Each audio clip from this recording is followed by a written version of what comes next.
সর্বনাশ করেছে। এই যে সামনে পেছন দিকে একবারে ছেঁকে ধরেছে একদম। কি হবে এখন? গাছে উঠে পড়তে পারলে বাবাজিরা সহজে নাগাল পাবে না আর। হ্যাঁ, পালানোর পথ নেই, ধরা তোমায় দিতেই হবে আজ। ও গো, এ যে আকাশে বাতাসে চারিদিক থেকে ঘিরে ধরেছে গো। ওরে বাবা গো, কে আছো? এবারের মতো বাঁচিয়ে নাও গো। না গোপাল দাদা, ওই দামে কি ইলিশ হয়? হয় হয়, চেষ্টা করলেই হয়। সকাল সকাল গরিবের ওপর কি অত্যাচার শুরু করেছো গোপাল? আচ্ছা, দরদাম করাকে কি আজকাল অত্যাচার বলা হচ্ছে নাকি মন্ত্রী মশাই? ন্যায্য দামের চেয়ে কম দামে মাছ কিনছো, এটা কি ওর ওপর অত্যাচার নয়? হক কথা। এই দে রে, ওই ইলিশখানা দে দেখি, কত দাম ওটার? হ্যাঁ, যারা না মন্ত্রী মশাই। ব্যাস এইটুকু? আরে এত কম নিলে সংসার চালাবি কি করে রে? এই নে, 8 আনা রাখ। আরে ও গোপাল দাদা, তুমি কি নেবে গো? পুঁটি দিয়ে দে, গোপালের জন্য ওইটাই ঠিক আছে।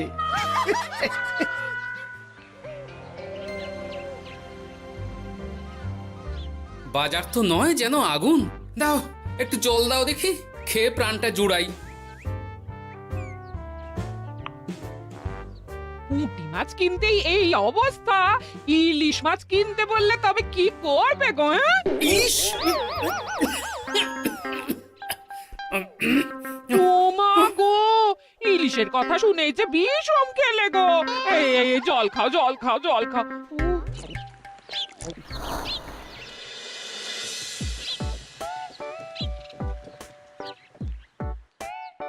আরে বাবা জীবন যে, তুমি কখন এলে? হ্যাঁ, এই তো বাবা এক্ষুনি এলাম।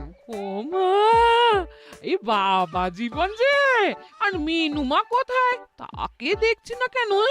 মিনু মিনু তো আসেনি আমার সঙ্গে, আমি একাই এসেছি। সে কি কথা? তাকে ওখানে ফেলে একা চলে এলে তুমি?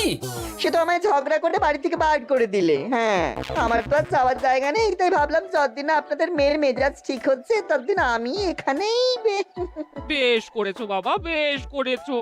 এ তো তোমারই বাড়ি গো, তোমার যখন ইচ্ছা হয় তখন আসবে। হ্যাঁ, কিন্তু মিনুমা তো এমন করে না কখনো। সেটাই তো আমিও ভাবছি, কি যে হলো হঠাৎ করে। একসাথে থাকলে অমন একটু আধটু হয়। তুমি কিছু চিন্তা করো না বাবা, সব ঠিক হয়ে যাবে। হ্যাঁ, আহা, তুমি এখানে দাঁড়িয়ে থাকলে কেন? যাও বাজার করে নিয়ে এসো। জামাই আমাদের কতদিন পরে এলো। হ্যাঁ, চেহারাটাও কেমন শুকনো লাগছে গো। আহা, রাতে কি খাবে বাবা? লম্বা চালের ভাত দিয়ে একটু পাঁঠার মাংস করে দিই। হ্যাঁ, ওই শুরু হয়ে গেল তো। সে তুমি যতই বিষম খাও না কেন, জামাই আমাদের পাঁঠার মাংস খাবেই খাবে, আমি বলে দিলাম। হ্যাঁ,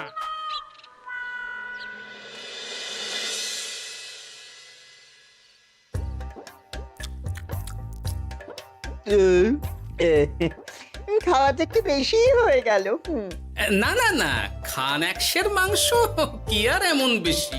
বাবা বোধহয় অবাক হয়ে গেছেন আমার খাবার দেখে। হ্যাঁ, ছি ছি ছি ছি বাবা, এ আবার কি কথা? আগে বলো দেখি, কাল কি খাবে? আরে বাবা, আজকেরটা হজম হতে দাও আগে। তুমি চুপ করো না, আমি তো জিজ্ঞেস করছি ওকে। আসলে মা কি জানেন তো, অনেকদিন ইলিশ খাই না, তাই ভাবছিলাম কি। আমি বলি কি বাবা, আজই তো সবে গুরুপাক করলে, ইলিশটা না হয় কদিন পর হোক। একদম না, বাবা জীবন যখন মুখ ফুটে বলেছে তখন কালই ইলিশ হবে। হ্যাঁ,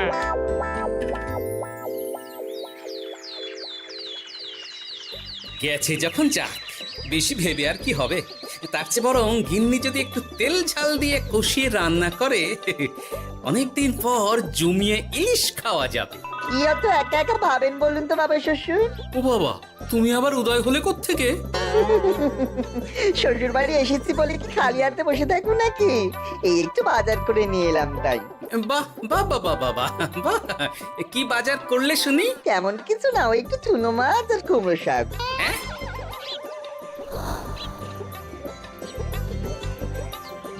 হ্যাঁ, নয়, হ্যাঁ, বয়সটা তো কম হচ্ছে না তোমার। কাল মাংস, আজ ইলিশ, হজম হবে তোমার? হ্যাঁ, কাল মাংস মানে আমায় তো শুধু ঝোল আলু দিলি তুমি, বাকি সবই ওই। আর চুপ! ওলের সাথে তো কিছুটা মাংস গলে মিশেছে নাকি? সেটা কোথায় যাবে? হ্যাঁ, তা বলে এই চুনো মাছ আর কুমড়ো শাকের ঘ্যাঁট। জানেন তো মা, ইলিশ ভাজার চেয়ে আমার ইলিশ ভাপাটাই বেশি ভালো লাগে। হ্যাঁ, এই নাও নাও নাও, আরো দুটো ইলিশ ভাপা নাও। এই না না, আমি আর পারবো না। পারবে পারবে, সব পারবে। সবে তো ছখানা হয়েছে, আর না নিলে হয় কি করে বলো? হতভাগা, গোটা ইলিশটা সাবড়ে দিল। পারলে বেটা আমাকেও সাবড়ে দেবে কোনোদিন। কি হলো বাবা, আপনিও একটা খাবেন নাকি? না না বাবা, তুমি খাও, আমার জন্য চুনোই ঠিক আছে। মা, ইলিশ ভাজার আছে নাকি? আসলে ভাজাটাও এমন করা হয়েছে না যে আহা, নাও না বাবা, নাও। লজ্জার কি? তোমার জন্যই তো করা এত সব। হ্যাঁ,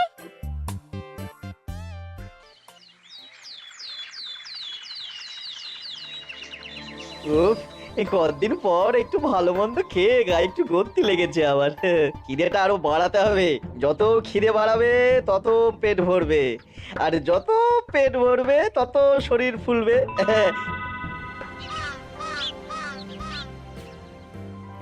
চাপে চাপে মুখটা কেমন চুপসে গেছে কদিনেই। এই তো বলি, ওই হাঁড়ির মতো মুখটা দেখার জন্য অত সময় নিলে বাজারটা কি করবে শুনি? হ্যাঁ, তোমাদের চাপে আমার হাঁড়ি তো এবার ঘটি হয়ে যাবে। তাতে লাভ কই? ক্ষতি হবে না কিছু। এখন যাও, বাজারে যাও। বাবা জীবন একটু দই কাতলা খেতে চেয়েছে আজ। হ্যাঁ, এ আচ্ছা জ্বালা তো, সারাদিন খালি খাই খাই আর খাই। তোমারই তো জামাই, তোমার মতোই হয়েছে তাই। বোঝো ঠেলা। না, কেউ নেই এই বেলা। চুপি চুপি মাথাটা একটু ভিজিয়ে নিতে হবে ভালো করে। উফ, কি কুটকুটানি। রে বাপরে বাপ, গোপালের জামাইয়ের একই কীর্তি। দই খাবো দিয়ে চিনি। এই যে বাবা জীবন, তোমার চুলের একই দশা হয়েছে। হ্যাঁ, এই মাটি করেছে রে। মাটির আর কি দেখলে বাবা জীবন? তোমার এই টাকের কথা জানতে পারলে তো তোমার শ্বশুর মশাই শাশুড়ি মা মুখে চুনকালি দিয়ে বিদায় করবে তোমায় ঘর থেকে। এই না না না, এই পায়ে পড়ে আপনার, দয়া করে এমন কি করবেন না আমার সাথে আপনি। ও বাবা, গলার স্বরও বদলে গেছে দেখছি। ইস, ঘেঁটে গেল সব। এখন ঘাটেনি, তবে সত্যি কথাটা না বললে আমি ঘাটিয়ে দেব সব। বলবো বলবো, সব সত্যি কথা বলবো, আমি সব সত্যি কথা বলবো। তবে দয়া করে আপনি কাউকে কিছু জানাবেন না। বলো তাহলে। আসলে আমার যমজ ভাই গোপালের জামাই, হ্যাঁ, আমার ভাইয়ের গলা একটু পাতলা, তাই ভাইয়ের শ্বশুরকে ঠকানোর জন্য আমিও ওরকম ভাবে কথা বলছি, আর ভাই শ্বশুর বাড়িতে গ্যাট হয়ে বসেছি।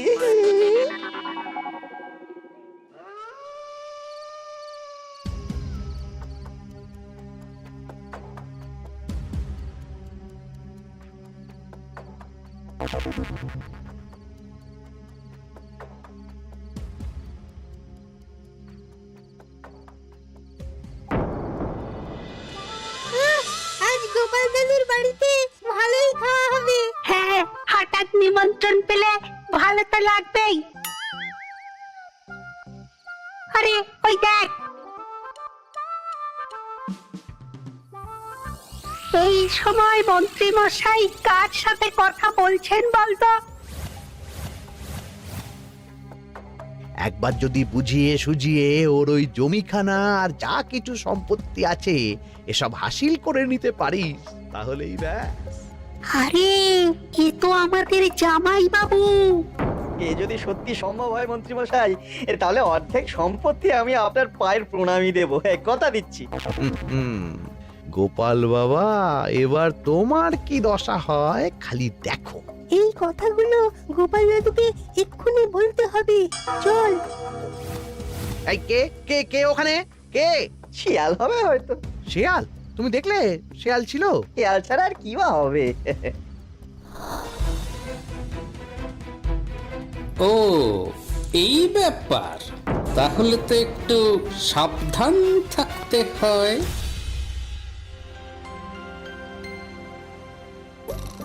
কি হে বাবা জীবন, আর কত ঘুমোবে? তুমি না বলেছিলে আমার চারা গাছের দেখভাল করবে? করব বাবা, নিশ্চয়ই করব। তবে গা হাত পাটা তো ম্যাচ ম্যাচ করছে না। ও আবার কি কথা গো? এই নাও নাও নাও, ডাবের জলটা খেয়ে নাও, বে ভালো লাগবে গো। সে না হয় নিচ্ছি, তবে গা হাত পাটা কাউকে একটু টেপাটেপি করিয়ে নিলে ভালো হতো। গিন্নি আমি চলি বুঝলে, এরপর বাজারে গেলে রাজবাড়ি যেতে আমার দেরি হয়ে যাবে। ও সব পরে হবে, দেখছো না জামাই বাবা জীবন কেমন ব্যথায় কষ্ট পাচ্ছে। হ্যাঁ? তুমি বরং একটা লোক ডেকে দাও, বাবা জীবনকে একটু হাত পা টিপে দিক। হ্যাঁ, আরে এখন আমি কোথায় লোক খুঁজতে যাব? খোঁজাখুঁজির কি আছে বাবা, আপনি যদি একটু মানে আর কি বলতেনই তো। আমি আমি কি? হ্যাঁ তা কি বলতে চাইছোটা কি বলো তো? ওহ, তুমিও না সত্যি সব কথা কি মুখে বলে দিতে হয় গো? আর বুঝতে পারো তো কিছু? বাবা জীবন বলছে তুমি থাকতে অন্য লোকের কি দরকার আছে? তুমি তোর হাত পা টিপে দিতে পারো নাকি? আমি শ্বশুর হয়ে জামাইয়ের গা হাত পা টিপে দেবো? এতে লজ্জা পাওয়ার কি আছে বাবা? জামাই যদি শ্বশুরের সেবা করতে পারে, তাহলে শ্বশুর কেন জামাই সেবা করতে পারবে না? ঠিক কথা।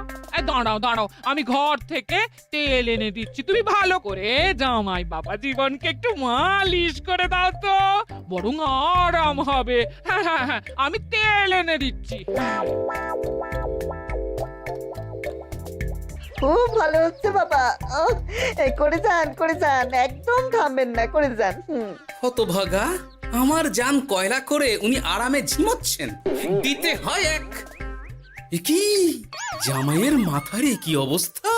এ কি কাণ্ড! এ তো জামাই নয়, জামাইয়ের মতো দেখতে অন্য কেউ। কি হলো বাবা, থামলেন কেন? ব্যস্ত করছিলেন, করে যান। দিন সে এমন সুখ পাইনি। কি কি উহু, করে যান। সেই তো বাবা, তোমায় আরাম দেব না তো কাকে দেব বলো? তুমি আমাদের একটা মাত্র জামাই বলে কথা। না, গিন্নিকে এখনই কিছু বলা যাবে না। যা করতে হবে খুব সাবধানে করতে হবে, না হলেই পাখি ফুরুত হয়ে যাবে।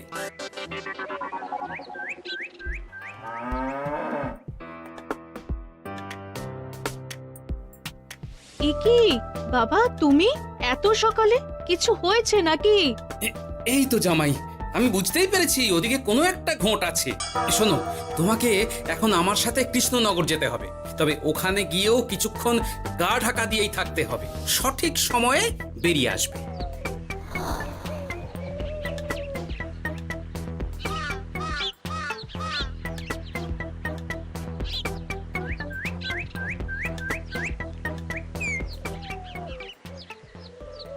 এখন দিব্যি বল পাচ্ছি শরীরে। বাবা শ্বশুর কালকে আমি সুন্দর মালিশ করলেন যে সব ব্যথা একবার ফুরুত করে উড়ে গেছে। আজ তো অনেক বেলা অবধি ঘুমিয়েছি। কি গো গিন্নি, কি এত গল্প করছো বাবা জীবনের সাথে? গল্প আর কি, এই আপনার কথাই হচ্ছিল। কাকভরে আপনি কোথায় গিয়েছিলেন? ওই একটু পুরনো বন্ধুর সাথে দেখা করে এলাম। তা কি নিয়ে কথা হচ্ছিল শুনি? বেশ, তোমরা কথা বলো দেখি, এখন আমি যাই, অনেক কাজ পড়ে আছে যে ঘরে। আসলে আমি ভাবছিলাম কি বাবা, আপনার তো বয়স হচ্ছে, তাই আপনি যদি এই সম্পত্তির ভাতটা আমায় দিয়ে দিতেন তাহলে আর কি, মানে বলতেন তো সব। ও বাবা, ওই দিকেও নজর পড়েছে দেখছি। কি হলো বাবা, কি ভাবছেন? না না, বলো বলো, তোমার কথাই শুনছি আমি। হ্যাঁ, ওই আর কি, আপনি সম্পত্তি আমায় লিখে দিন, তাহলে আপনার কাঁধের ভারটা একটু কমবে। হ্যাঁ, কাঁধের ভার কমবে না আমার কাঁধে চড়ে খাওয়া আরো সহজ হবে? ছি, বাবা, আপনি কি বলছেন? আপনি যেমন আছেন থাকবেন, শুধু আপনি না থাকলে তো এত বড় সম্পত্তি আমাকেই রক্ষা করতে হবে। তাই আগে থেকেই সবকিছু বুঝে নেওয়া ভালো, তাই না? তাই আপনি যদি ঠিক কথা, একদম উচিত কথা বলেছে তুমি বাবা জীবন।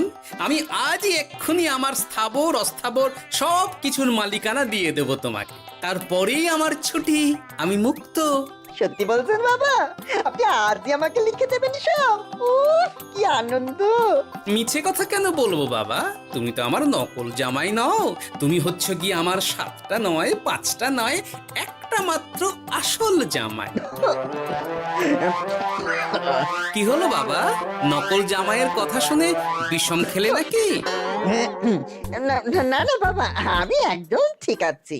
হ্যাঁ হ্যাঁ, ঠিক তো তোমাকে থাকতেই হবে। দাঁড়াও, আমি তাহলে রাজবাড়িতে গিয়ে আমার জমির দলিলটা তোমার নামে লিখিয়ে আসি।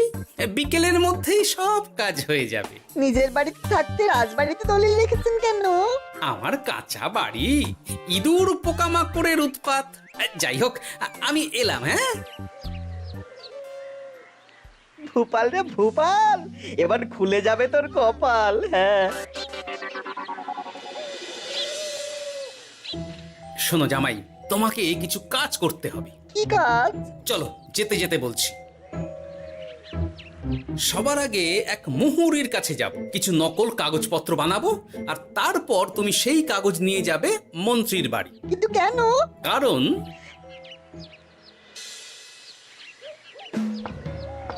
মন্ত্রী মশাই বাড়ি আছেন নাকি? এই দেখুন কি এনেছি আপনার জন্য। এই সময়ে কি ব্যাপার? আর তুমি সরু গলায় কথা বলছো কেন? বলা তো যায় না, কি কান পেতে কি শুনছেন? যাই হোক, এই দেখুন কাজ হয়ে গেছে। কি এসব? বাবা শ্বশুরের সম্পত্তির কাগজ। বেশি কিছু করতে হয়নি, একটু মাপ চাইতেই লিখে দিলেন সব। তুই করেছ কি? গোপাল এত সহজে লিখে দিল সব? এই নিয়ে নিজের চোখে দেখুন না। সাব্বাস ভূপাল, সাব্বাস। এতদিনে বেটা গোপালকে বাগে পেয়েছি। কিন্তু সম্পত্তিটা তো আমার ভাইয়ের নামে লিখে নিলাম। আমার ভাইয়ের থেকে আমার নামে কিভাবে হবে? সেসব আমি সামলে নেব। আগে তো গোপালকে ঘর ছাড়া করি। এক্ষুনি চলো আমার সাথে তার বাড়ি। আজই বেটাকে পথে নামিয়ে ছাড়বো। চলুন।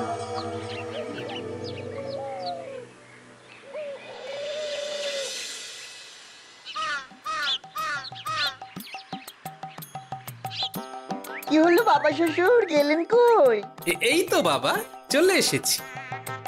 আমার নামে দানপত্র? সব প্রস্তুত, এক্ষুনি চলে আসবে। আচ্ছা, পুরো সম্পত্তিটা ওকে লিখে দেওয়া কি ঠিক হবে গো? কিছুটা না হয় আমাদের মিনুর নামেও লিখে দিলে। আর আমাদের তো একটা ছেলেও আছে নাকি? ওর কথা কি তুমি ভুলে গেলে নাকি? আপনি মিছি মিছি এসব ভাবছেন মা?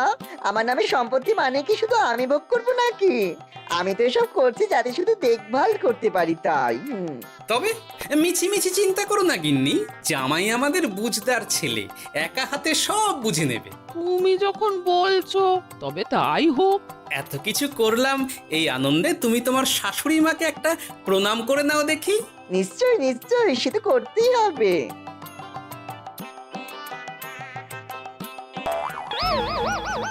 ওমা গো, এত বড় টাক এলো কোত্থেকে? এই, আপনি কি করলেন বাবা শ্বশুর? চুপ! এই তো সঠিক সময়ে মন্ত্রী মশাই এসে গেছেন দেখছি। আসতে তো হতোই গোপাল। সম্পত্তি লিখে দিয়ে তুমি এখন বাড়ি ছাড়তে চাইছো না, তা তো হবে না। তোমার জামাই আমার কাছে নালিশ করেছে। আমি আসল মন্ত্রী মশাই, ওই দেখুন আপনার পেয়ারের নকল জামাই। হ্যাঁ, এই সেরেছে। আসল নকল একসাথে? ভাই তুই? অবাক হলে বাবা জীবন? এ কি, এটা আমাদের জামাই হলে ওটাকে? আমি আপনাদের আসল জামাই শাশুড়ি মা। ও আমার যমজ ভাই ভূপাল। চুরি করার অপরাধে বছর 10 আগে আমাদের গা থেকে তাড়িয়ে দিয়েছিল ওকে। লজ্জাতেই সে কথা আমি বিয়ের সময় জানাতে পারিনি আপনাদের। আমি আজ ভোরেই মিনুর বাড়ি গিয়ে জানতে পেরেছি সব। তার আগেই যদিও এই বেটাকে আমি ধরে ফেলেছিলাম, কিন্তু হাতে নাতে প্রমাণ না পেলে তো তুমি বিশ্বাস করবে না আমার কথা। তাই এত সব কাণ্ড। দাদা কদিন আগেই বাড়ি ফিরে আমার ভাইকে সম্পত্তি দাবি করছিল। সেই নিয়ে আমাদের মধ্যে গোলমাল হয় তো। আর তখনই বেটা নকল জামাই সেজে হাজির হয় আমাদের এখানে, সাথে জোটে মন্ত্রী মশাই। কি বলছো? কি এসব? আমি তো কিছুই বুঝতে পারছি না। না বোঝার তো কিছু নেই মন্ত্রী মশাই। নকল জামাইকে দিয়ে আসল দলিল হাতিয়ে নেওয়াও তো আপনারই পরিকল্পনা ছিল। এখন ধরা পড়ে গেছেন বলে বুঝতে কষ্ট হচ্ছে বুঝি। মুখ সামলে কথা বলো গোপাল। তোমার কাছে কি প্রমাণ আছে যে আমি ওকে সম্পত্তির দলিল নিতে পাঠিয়েছিলাম? প্রমাণ আমরাই সেদিন ঝোপের আড়াল থেকে দেখেছিলাম সব। তুমি কাকুটাকে বলছো গোপাল দাদুর সম্পত্তি হাসিল করে নিতে। আর ওই কাকুটাও বলেছিল সম্পত্তি পেলে তার অর্ধেক ভাগ তোমাকে দেবে। ভুল হয়ে গেছে গোপাল, তুমি আমায় ক্ষমা করে দাও গোপাল। এসব কথা মহারাজের কানে উঠলে রক্ষে থাকবে না আর আমার। ভুল যখন করেছেন তখন সাজা তো আপনাকে পেতেই হবে। এরকম করে না গোপাল, লক্ষ্মী গোপাল, সোনা গোপাল আমার। আমি আমি আমি তোমায় পদ্মার ইলিশ মাছ খাওয়াবো। হ্যাঁ, দয়া করে তুমি মহারাজকে কিছু বলো না। পদ্মার ইলিশ? মলদ নকল জামাইকে খাইয়েই তো শেষ হয়ে গেছে সব। বলি আসল জামাইকে কি খাওয়াবে ভেবে দেখেছো? পদ্মার ইলিশ এলে সেই ইলিশ খাবে আমাদের আসল জামাই। কি বলো নেপাল বাবা জীবন? যেমন আপনাদের ইচ্ছে মা। না, নেপাল ভূপালের জ্বালায় ওই চুনোই লেখা আছে আমার কপালে।